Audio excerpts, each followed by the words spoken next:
Whimsy. Aw, sad. Why do Shawnee and Eddie seem so surprised? It's not like this homeless shanty town just appeared overnight, guys. Other cities just keep giving a one-way bus ticket to the beach. And they become our problem. Ew, homeless people! I'm glad I was never homeless! Get your mind back to reality, Eddie. You're in a world of wheels. Eddie finds a homeless man sleeping in his tower and proceeds to try and get him out. This isn't a hotel, says Eddie, as he conveniently forgets that this is exactly where he was last season. The homeless man has stolen a picture of Shawnee and Eddie steals it back, because if anyone's gonna be creepily possessive of Shawnee, it's him.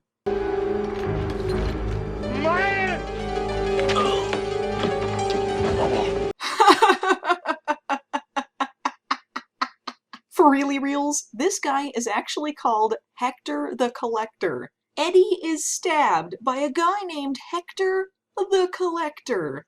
Oh man, this is almost as good as the Night Puncher, if not for the lack of hilarious inconvenience. I wish this didn't happen every Tuesday. Ugh, here comes the anti-fun. Harvey offers to give Mitch's son the sex talk, because that's not disturbing or anything. I mean, sometimes it's easier for a non-parent to cut through all the hemming and hawing. Where do you come from, Harvey? Well, you guessed it, it's time for another creepy underage sexuality subplot with the Hobster. This time, Hobie meets up with Nikki Cox, who plays a plucky young street urchin just trying to make it in the world. As long as she doesn't have a dog. Just because some homeless guy took my picture doesn't make him dangerous. Oh, homeless. You know what? I am really sick and tired of every vagrant and criminal on the street being called the homeless. Alright, stop, collaborate, and listen. Let's address two things here. A, I can't determine if Eddie's sudden lack of empathy for homeless people in this episode is hypocrisy or the writer's just forgetting. B, not dangerous? Not dangerous? He stabbed your boyfriend with a piece of broken glass. You're currently applying antiseptic to the wound. Quit being such a pussy, Eddie. This is literally the only time in my life my whining has been justified. Ow. I feel good. Wow, this is the most amount of police work I've ever seen on Baywatch. Shouldn't this be something Garner solves by driving a four-wheeler around to some sweet tunes? This episode is notably one of the only times Baywatch tries to tie all of its meanwhiles together with a theme. Eddie is stabbed by a homeless guy, Hobie's Girl of the Week is homeless, and Harvey is kicked out by his girlfriend, thus becoming homeless. Whoever wrote this episode, thank you. It turns out Harvey has a gambling problem, meaning they're recycling 2 of Eddie's old plots with him this week. But let's be honest here, we all know Harvey was kicked out for being the worst. Harvey begs people to let him bunk with them, but no dice. I love that his subplot is actually that he has nowhere to stay because he's so unlikable. Meanwhile, Hobie's homeless girl, named Charlie, is writing a convenient journal entry explaining all of her backstory when Hobie shows up with the harmonica she lost.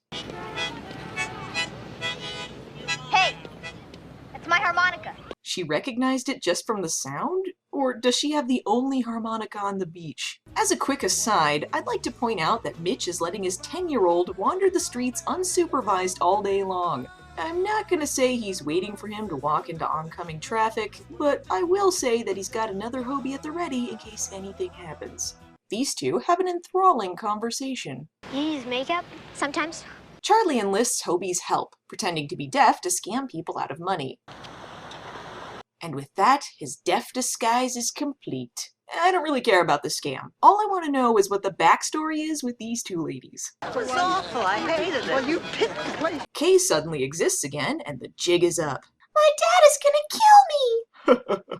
You know what I love about Mousetrap? You can kill all the dirty, rotten vermin. What were you doing today? I'll murder you!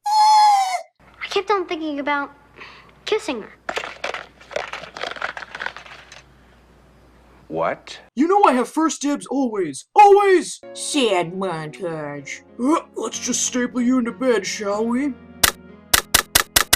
Don't include Harvey and his Tums in the sad montage. What a schmuck. Hector the Collector strikes again. Action Hobie to the rescue. Anyway, that's why homeless people suck and I'm awesome. Ew, I got stabbed by a seagull. The show takes a dark turn when a homeless man attempts suicide, But Eddie lightens things up by telling Shawnee what to do, assuming that because the man is homeless, he's probably dangerous, and berating him later for trying to kill himself. That guy's about the same age as me. What? How old are you, Eddie? I've always been afraid that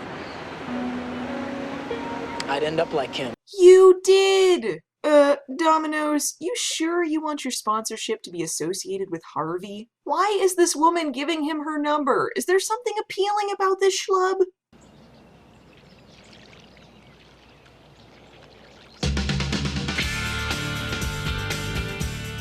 Why is this happening?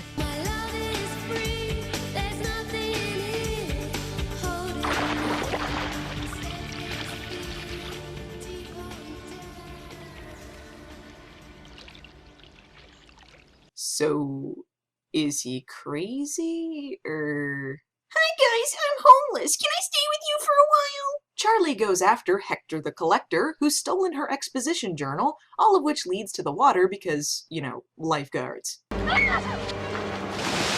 This is the moment Mitch has been waiting for. My save! Bitches! Vengeance is mine! Man, I suck! And Eddie learns a valuable lesson about not judging people. Oh sure, gang up on suicide guy, but the guy who stabbed you? It's fine. And Charlie reads some poetry. Some apparently very confusing poetry. Douchebag-agram. Next time on Baywatch, Eddie tries to make Shawnee jealous. Meanwhile, Mitch's life is ruined by another damn dog.